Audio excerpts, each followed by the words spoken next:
Have you ever experienced the heartbreak of watching your team get relegated? As a Man United fan, there was always a close to 0% chance of that ever happening. But a year ago, I adopted Sporting Lagos as my team in the Nigerian Professional Football League (NPFL). A little under a year later, my team has unfortunately failed to stay up in the top flight. There has been a lot of excitement around the Nigerian league, more than in recent years, and Sporting Lagos was one of the most exciting teams even when they were in the lower division. In this match day vlog, Sporting Lagos took on Enugu Rangers in a battle of different realities. Enugu Rangers were fighting to win the league, while Sporting Lagos were fighting for survival. By the time this video was released, Enugu Rangers had been crowned champions of the Nigerian Professional Football League, while Sporting Lagos unfortunately got relegated to the Nigerian National League, which is the second division in the Nigerian football pyramid. We got to the match a couple minutes late, and when we got there, I was surprised at how loud the opposing fans were. The fans from Enugu really brought out their A game, and they were more than excited to make noise because they knew that winning the cup was just a few more games left.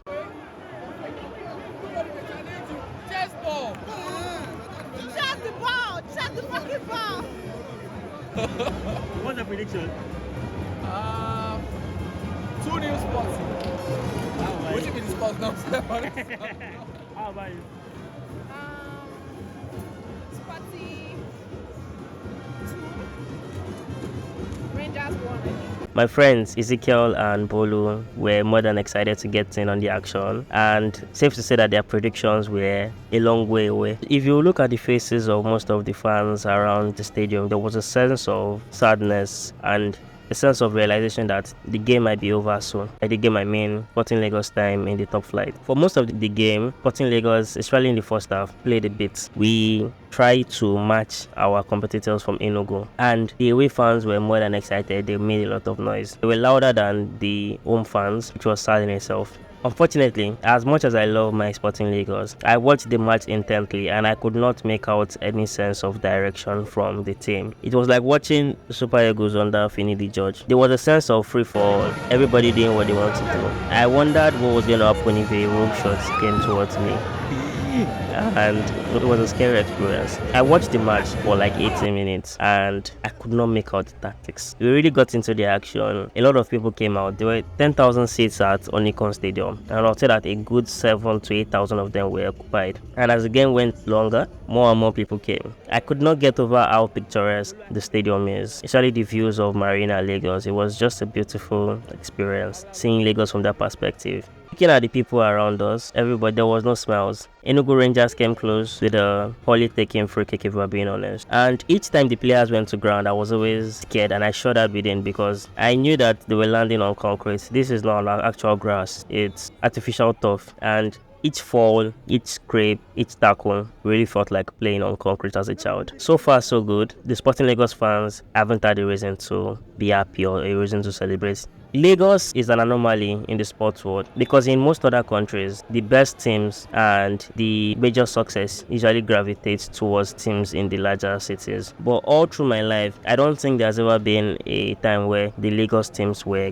good. In my early years, in the early 2000s, Julius Berger was still pushing on and doing their best. But after that, there was a bit of a drastic fall-off in Lagos because the Julius Berger team was shut down by the owners in 2010, and after that, there was really nothing to write home about in the Lagos sporting world. For a while, there was the Mountain of Fire Ministries Football Club that did well. I think they came close to winning a couple times, but as with most other private clubs in the country, after a few seconds, they quietly shut her down. The few opportunities we had at Sporting Lagos were unfortunately squandered. I was pained at how close we came and lost it. And as the game progressed, the pendulum of power slowly shifted towards the Enugu Rangers, and I feel like at the end of the day, we were lucky to escape with a draw. I first heard about Sporting Lagos in 2022, and there was a lot of excitement around it. People were talking about it. People were really saying that, oh, this might be the future of football in Lagos, because for a while, Lagos had not had a meaningful team or a team that competed. We had MFM for a while, and then a couple yo-yo teams that came and went. And I guess the Sporting Lagos can fall into the category of a yo-yo team. And since 2022, Sporting Lagos won the NNL Super 8 in 2023 to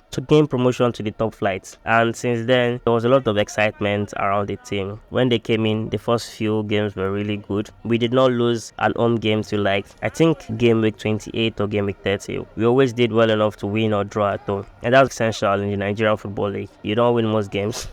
You win your home games and then you lose away. Or if you are good enough to win, you draw away. And it's still evident from the teams. I think Enugu Rangers ended up with 12 draws or so.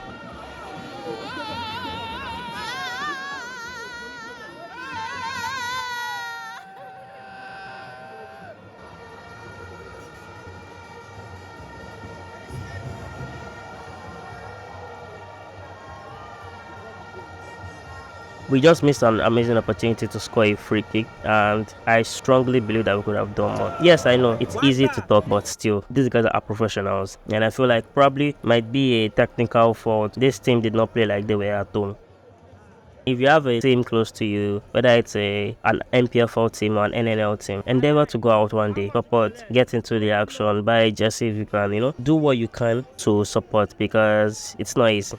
For the first time in my life, throughout watching the game, I'm watching it as an home game, I knew that this team were destined for the second division. When you see a team that wants to win, And unfortunately, I did not see it from the Sporting Lagos team. We sacked the coach that brought us to the top flight a couple games ago, and since then, there has not really been an improvement for the most part. I think some people would say that there's been a decrease in the quality of play we've had, but there has not really been an improvement. Unfortunately, we were 2-0 up away to Bayelsa United in Enugu as at the 75th minute or so, and we considered 2 in a matter of 2 minutes, really bringing into question what the boys were doing. As much as I want to be supportive, as much as I want to really be behind them, conceding 2 goals in 2 minutes brings a lot of question. We met our friend Omar. We invested in Pomo as our match day hospitality. Better that than nothing.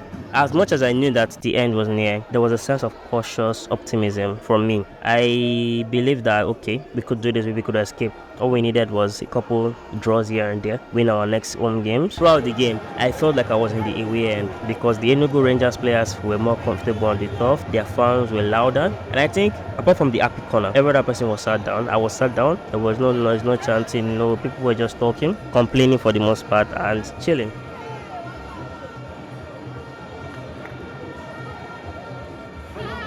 A close chance for Enugu Rangers to get it done, but there was nobody to connect the cross with.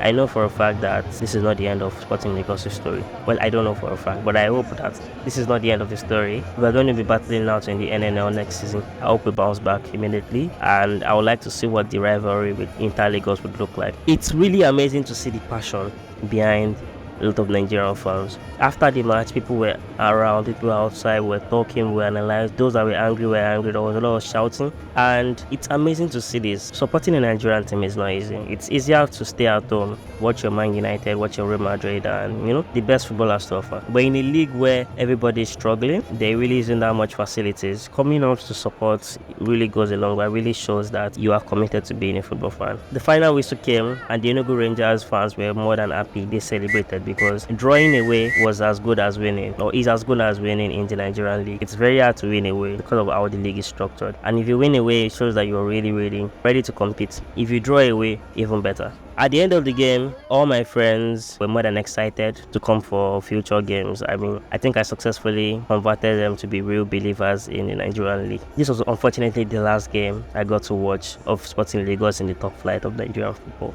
0-0 at the end of the game.